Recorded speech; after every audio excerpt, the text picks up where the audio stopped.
बिस्मिल्लाहिर्रहमानिर्रहीम। अस्सलाम वालेकुम दोस्तों, मेरा नाम है वकार अहमद और आप देख रहे हैं पाक बाइक रिपेयरिंग यूट्यूब चैनल। सबसे पहले इंजन की ये आवाज़ आप सुनें।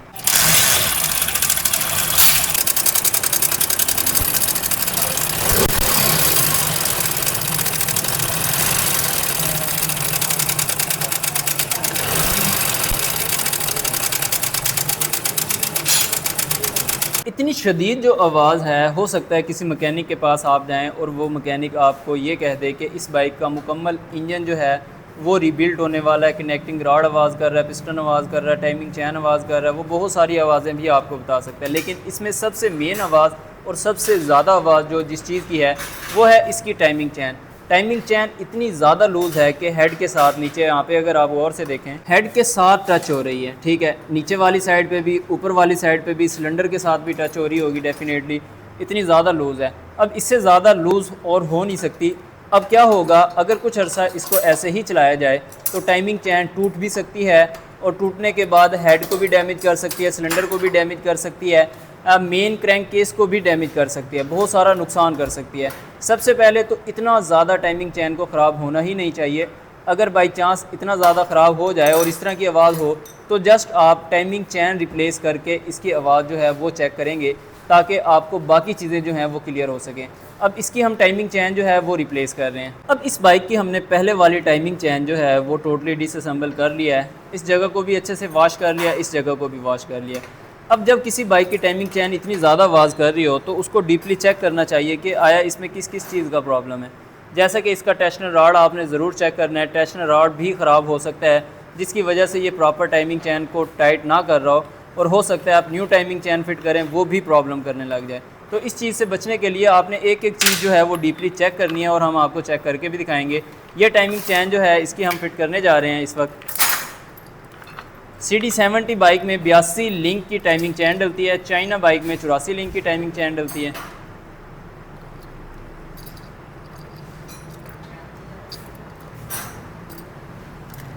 उसके बाद टाइमिंग रूलर गोट सेट जो है वो भी हम क्रॉनली फान का फिट कर रहे हैं, क्योंकि इनकी रबर्स की क्वालिटी भी बहुत शानदार होती है और कीमत जो है वो भी इंतहाई मुनासिब होती है। और सबसे ख़ास बात जो है वो ये है कि इसकी जो बड़ा रूला होता है इसके अंदर किसी किस्म का लोहे का बुश नहीं होता बल्कि रबड़ का बुश होता है। जो लोहे की बुश वाली गोट्स होती हैं अमूमन आपने देखा होगा कि वो आवाज़ पैदा करती हैं, तो अगर रबड़ के बुश वाली गोट हम डाल दें तो वो आवाज़ पैदा नहीं करती। इसलिए हम ये क्रॉनली फान की गोट्स जो हैं वो फिट कर रहे हैं।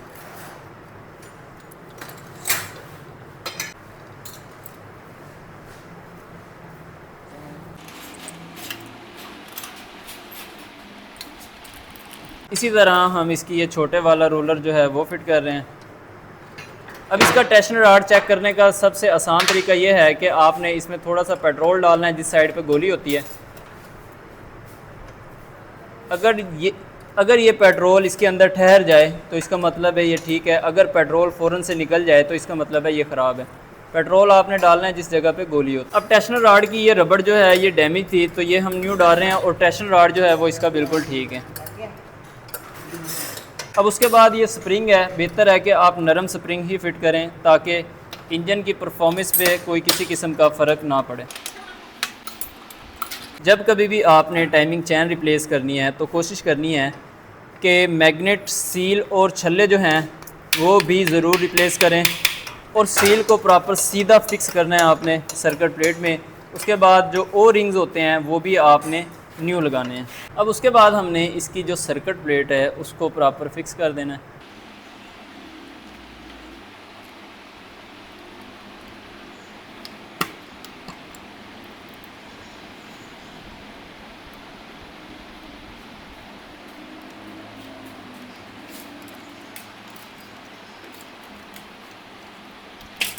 उसके बाद मैग्नेट को अंदर से साफ़ करने के बाद मैग्नेट को फिक्स करना है।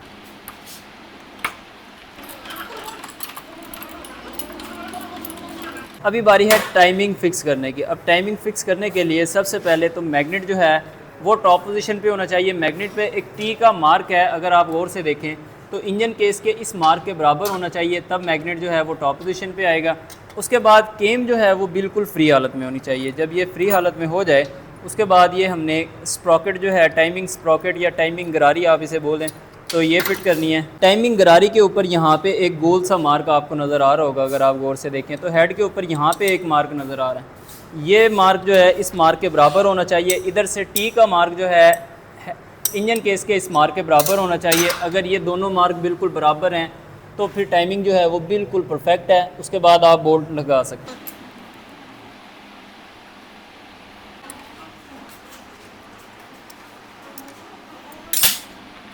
अब टाइमिंग जब एडजस्ट हो जाए उसके बाद आपने टैपर्स की सेटिंग चेक कर लेनी है। अगर टैपर्स जो हैं वो बिल्कुल ठीक हालत में हो, हेड केस भी लगा देना, टैपर्स कवर भी लगा देना। जी तो फ्रेंड अल्हम्दुलिल्लाह फ़िटिंग का जो प्रोसेस था वो कंप्लीट हो चुका है। अभी बाइक को स्टार्ट करते हैं आपके सामने और इसका साउंड जो है इंजन का वो चेक करते हैं।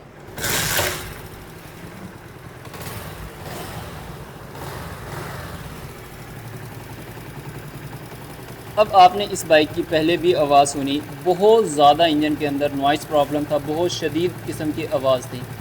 अभी जस्ट हमने इस बाइक के इंजन की आवाज़ के लिए टाइमिंग चैन रिप्लेस की है और टैपर्स की सेटिंग की है। आवाज़ जो है वो बिल्कुल अल्हम्दुलिल्लाह खामोश हो चुकी है। इंजन में कोई किसी किस्म का नॉइज़ प्रॉब्लम नहीं है। अगर ऑयल वक्त पे तब्दील करवाया जाए तो इंशाल्लाह ये ख़राब भी जल्दी नहीं होगी। वीडियो पसंद आए तो वीडियो को लाइक शेयर कमेंट ज़रूर कर दीजिएगा। वीडियो देखने के लिए बहुत बहुत शुक्रिया। Thank you so much. अल्लाह हाफ़िज़।